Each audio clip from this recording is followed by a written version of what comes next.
Hey guys, welcome back to the channel. Techno Talks here. So in today's video, we're going to be checking out Apple's iPhone battery pack, or their MagSafe battery pack that they have right here. So what this is basically a power bank which uses the MagSafe on your devices, so iPhone 12 series or iPhone 13 series, and it basically clips on to the back of your device, providing extra charge to your phone. So this right here is rated to have a 1460 milliamp hour battery, and it doesn't seem like much, and I do feel like it's not a lot, but I guess it's just to juice up your phone just a little more so you can have some more power if you need it. And I guess it's for mainly emergency uses. So let's go ahead and begin. Let's check out the packaging first. Here we have the MagSafe battery pack's image right here, and I believe that's going to be the size that it's going to be. And on the back side, we don't have anything else other than MagSafe battery pack, and then in a couple languages, plus an image of how to actually connect it. So this device actually costs $99, which is a hefty price for something that doesn't even have too much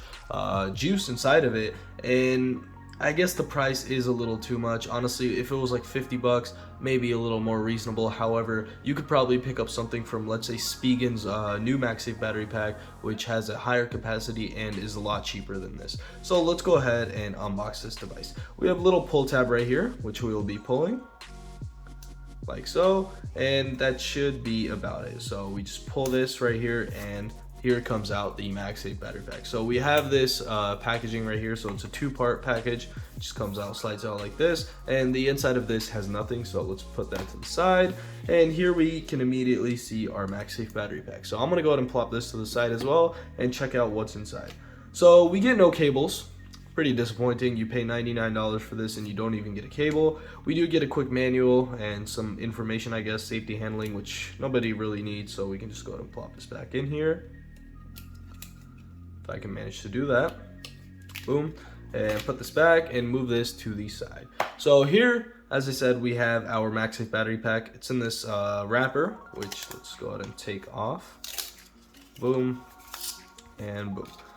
So put that to the side as well, and here we have our device. So as you can see, we have the image or the mark of where the battery, where the magnet is actually located, and you just go ahead and plop this onto your iPhone 12 series or iPhone 13 series, and it should start immediately charging. So we have a lightning port on the bottom, which is nice, and then we have an Apple logo up here. So it's a pretty slim device, but as I said, you do get a pretty small battery. You only get 1500 milliamp hours on this, and comparing it to the size of your phone's battery, plus it actually doesn't charge as much as it actually says. You probably could get like 30 to 40% battery on most of your devices. So right here in front of me, I have the 13 Pro, which is actually rated for 3000 milliamp hours, and this should get half in theory, but it'll probably get less since it does use power as well. So let's go ahead and just plop it on just to see how the animation actually looks. So boom. MagSafe battery packs. iPhone can charge to approximately 90% while using a MagSafe battery pack. And here we have the animation. So it has its own animation, and it also gives you an approximation of how much it can charge while using it. So this should start charging automatically unless I have to click something, but it doesn't seem like it. So let me go ahead and actually open up my phone, and we still aren't getting any charge. So I'm gonna go ahead and remove it, put it back on, and still no charge. So that's a little weird. I'm pretty sure I'm actually using this device wrong, but let's go ahead and see. So I'll go ahead and cut the video short right here, and I will get back to y'all once I actually fix or learn how to use this thing. Okay, so I actually went ahead and just plugged it in, and as you can see, it's charging right now. You can see the animation. So I guess I just had to plug it in once. This probably has no juice inside of it, but let me go ahead and show it to you guys again. So let me go ahead and plop it on, and boom. So it should start charging, and here you go. So 47% charged, and the MagSafe battery pack has around 25% left, and it says that it should approximately charge it to 90%. So that's actually pretty interesting. I guess I had to plug it in for the first time so it could start working, but other than that, it's as easy as that. All you gotta do is just plop it on, and that's about it. So one thing that doesn't actually work with this is going to be your MagSafe charger. So if you are using a MagSafe charger, you can't actually plug it into here and it will not work, and I guess that's pretty normal. It is a battery, there is a battery inside of it and it's pretty thick, and I guess you would assume that it wouldn't work. It would be nice if it did work, actually, if you could just like plop it on so it can charge both devices at the same time, but it doesn't, and that is okay. So when you're charging this device, all you got to do is actually plug this in, plug your lightning cable into the device, and it will start charging both of the devices. So let me go ahead and swipe to the left, and as you can see, it's actually charging both of the devices right now. It'll first charge your iPhone, and then it'll move on to the MagSafe battery pack so it can charge it.